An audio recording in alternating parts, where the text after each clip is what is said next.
সকাল বা বিকেলের নাস্তায় পরোটা খেতে কিন্তু আমরা সবাই পছন্দ করি। আর সবসময় একইভাবে পরোটা তৈরি না করে মাঝে মধ্যে যদি এরকম অনেক বেশি লেয়ার বিশিষ্ট মিনি লাচ্ছা পরোটা তৈরি করা যায় তাহলে তো আর কোনো কথাই নেই। আসসালামু আলাইকুম everyone, welcome to Sadia মুন্নিস kitchen. এই মিনি লাচ্ছা পরোটাগুলো কিন্তু বানানো একদমই সহজ আর খেতেও অনেক বেশি মজাদার। মাংস, সবজি, ডাল অথবা চা দিয়ে এই পরোটাগুলো খেতে কিন্তু খুবই ভালো লাগবে। আর তাছাড়াও এই পরোটাগুলো এত বেশি মজাদার যে এমনিও খাওয়া যাবে। এগুলো একবার যদি কাউকে তৈরি করে খাওয়ান সে কিন্তু সারা জীবন এর স্বাদ মনে রাখবে। এই লাচ্ছা পরোটাগুলো তৈরি করার জন্য প্রথমে আমি একটা মিক্সিং বোলে নিয়ে নিচ্ছি 2 কাপ ময়দা। 2 কাপ ময়দা দিয়ে কিন্তু বেশ অনেকগুলো লাচ্ছা পরোটা তৈরি করে নেওয়া যাবে। ময়দার পরিবর্তে কিন্তু এখানে আটা দিয়েও পরোটাগুলো তৈরি করে নেওয়া যাবে। দিয়ে দিচ্ছি হাফ চা চামচ লবণ, 1 টেবিল চামচ দিয়ে দিচ্ছি চিনি, দিয়ে দিচ্ছি 2 টেবিল চামচ গুঁড়া দুধ। এখানে গুঁড়া দুধ আর চিনিটা কিন্তু অবশ্যই দেওয়ার চেষ্টা করবেন, এতে করে এই মিনি লাচ্ছা পরোটাগুলো খেতে অনেক বেশি টেস্টি লাগবে। দিয়ে দিচ্ছি 2 টেবিল চামচ তেল। এবার এই সব কিছুকে একসঙ্গে খুব ভালোভাবে মিশিয়ে নিব। আর এই কাজটা কিন্তু একটু ভালোভাবে সময় নিয়ে করতে হবে। পরোটাগুলো একদমই পারফেক্টভাবে তৈরি করতে চাইলে এই মিশিয়ে নেওয়ার কাজটা কিন্তু একটু সময় নিয়ে ভালোভাবে করে নিতে হবে। ময়দার সঙ্গে তেলটা ঠিকমতো মিশেছে কিনা আমি একটু সেটা চেক করে নিচ্ছি। কিছুটা ময়দার মিশ্রণ এভাবে হাতের মধ্যে মুঠোবন্দি করলে যদি এভাবে দলা পেকে যায় আর একটু চাপ দিলে যদি গুড়গুড়িয়ে পড়ে যায় তাহলে বুঝতে হবে ময়দার সঙ্গে সবকিছু খুব ভালোভাবে মিশে গেছে। এবার আমি এখানে অল্প অল্প করে নর্মাল টেম্পারেচারে পানি দিয়ে একটা ডো তৈরি করে নিব।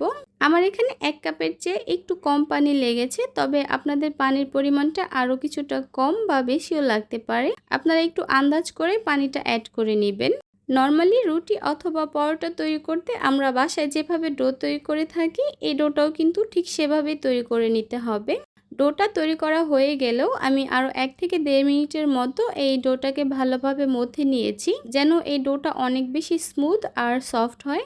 এবার এই ডোটাকে আমি একটা ঢাকনা দিয়ে 10 মিনিটের জন্য রেস্টে রেখে দিব, এতে করে ডোটা আরও কিছুটা সফট হবে। এর মধ্যেই পরোটার জন্য আমি এখানে একটা মিশ্রণ তৈরি করে নিচ্ছি। একটা বাটিতে আমি নিয়ে নিচ্ছি 2 টেবিল চামচ তেল। এবার দিয়ে দিচ্ছি 2 টেবিল চামচ কর্নফ্লাওয়ার। এবার এই কর্নফ্লাওয়ার আর তেলটাকে একটু একসঙ্গে খুব ভালোভাবে মিশিয়ে নিতে হবে। ভালোভাবে মিশিয়ে নেওয়ার পর এরকম কনসিস্টেন্টির একটা ব্যাটার তৈরি হবে। এখন এই ব্যাটারটাকে আমি একটা সাইডে রেখে দিব। অন্যদিকে 10 মিনিট রেস্টে রাখার পর কিন্তু আমাদের এই ডোটা আরও কিছুটা সফট হয়ে এসেছে।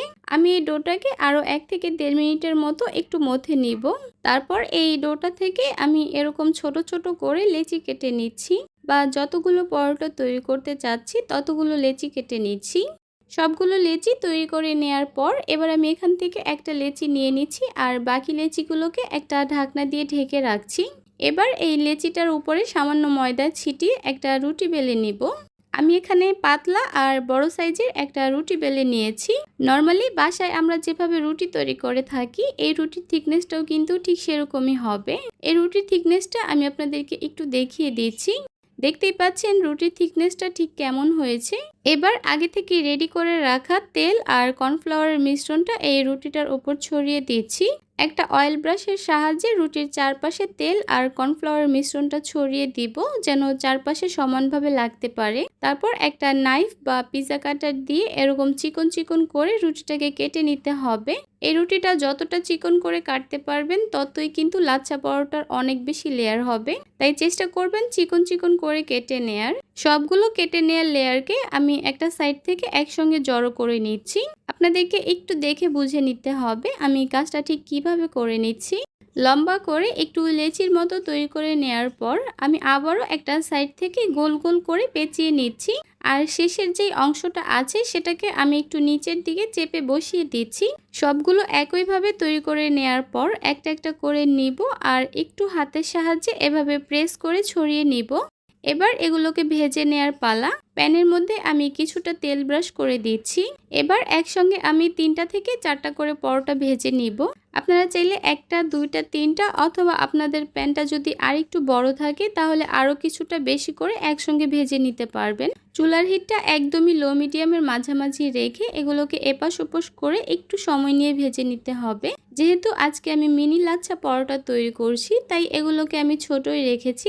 তবে আপনারা চাইলে সেম রেসিপি ফলো করে এগুলোকে বড় লাচ্ছা পরোটাও তৈরি করে নিতে পারবেন। চুলার হিটটা একদমই কম রেখে এপাশ ওপাশ করে বেশ কিছুক্ষণ ভেজে নেওয়ার পর দেখতে পারবেন এরকম লেয়ারগুলো খোলা শুরু করবে। তখন বুঝতে হবে পরোটাগুলো খুব ভালো মতো ভাজা হয়ে গেছে। দেখতেই পাচ্ছেন আমার এই পরোটাগুলো ভালোভাবে ভাজা হয়ে গেছে। এবার আমি এগুলোকে চুলা থেকে নামিয়ে নিচ্ছি। আমি একটু কাছ থেকে আপনাদেরকে দেখিয়ে দিচ্ছি। দেখতেই পাচ্ছেন পরোটাগুলোর লেয়ারগুলো কত সুন্দরভাবে বোঝা যাচ্ছে। একটা পরোটা আমি আপনাদেরকে একটু ছিঁড়ে দেখিয়ে দিচ্ছি যে এগুলো কতটা লেয়ার বিশিষ্ট হয়েছে। এই মিনি লাচ্ছা পরোটাগুলো কিন্তু অবশ্যই একবার হলেও বাসায় তৈরি করে দেখবেন, সবাই খুবই পছন্দ করবে। আর প্রতিদিন একইভাবে পরোটা তৈরি না করে মাঝে মধ্যে একটু ভিন্নভাবে কিন্তু এই লাচ্ছা পরোটাগুলো তৈরি করা যেতেই পারে। আশা করছি আমার আজকের এই রেসিপিটি আপনাদের কাছে খুবই ভালো লেগেছে আর সহজও লেগেছে। তাহলে আজকে এ পর্যন্তই। সবাই অনেক বেশি ভালো থাকবেন, সুস্থ থাকবেন। আল্লাহ হাফেজ।